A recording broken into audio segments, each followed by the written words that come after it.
Joining us now to discuss is national security analyst and retired Marine intelligence officer, host of the Strat podcast, Hal Kempfer.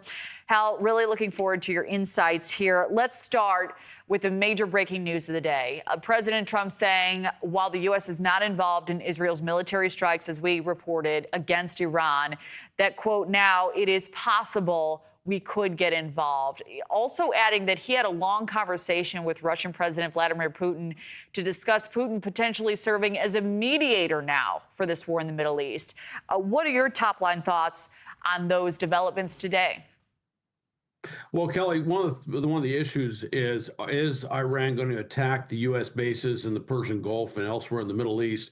Obviously, they are truly in the crossfire. You know, you have ballistic missiles and drones being fired from Iran over to Israel.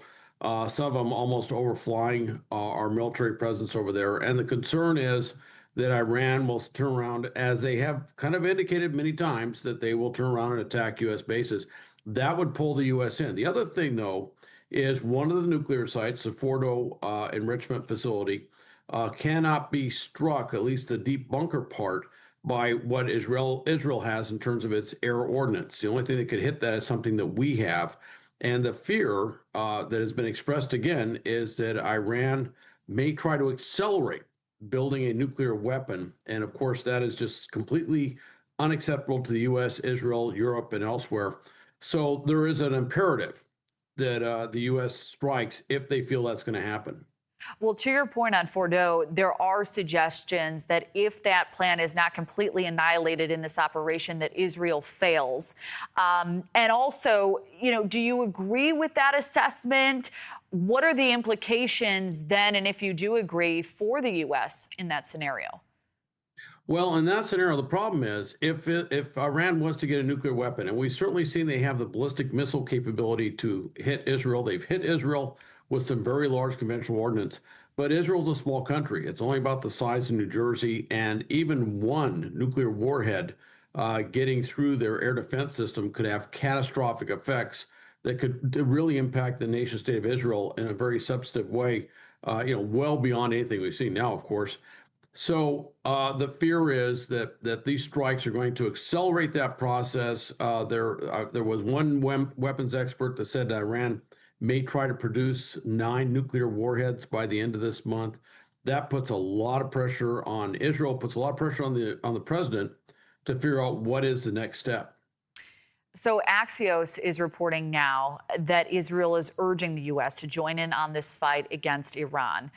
Right now, as you know, the U.S. is in a defensive posture. The argument being made now is that, as you outlined, Israel cannot wipe out all of these nuclear sites.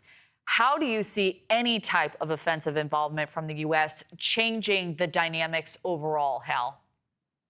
Well, if the U.S. bases were attacked, then that would be a triggering point for the U.S. to say, look, we have to take defensive actions. And we had previously placed B-2 bombers with the MOP, massive ordnance penetrator bombs, those 30,000-pound warheads that could actually go in there and destroy those underground facilities at Fordo and other nuclear sites as well.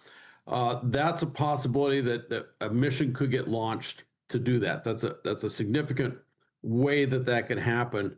But that's a way that we can get pulled in. Of course, the other side of that is that President Trump's getting a lot of pressure from his own base, the America First base, if you will, the MAGA base. A number of notable leaders in that have said, hey, look, do not let us get pulled into this war in the Middle East by Bibi Netanyahu. So he's feeling that pressure as well. Yeah, it's a tightrope act. Hal Kempfer, thank you very much for your insights. Always great to see you. Great to see you, Kelly.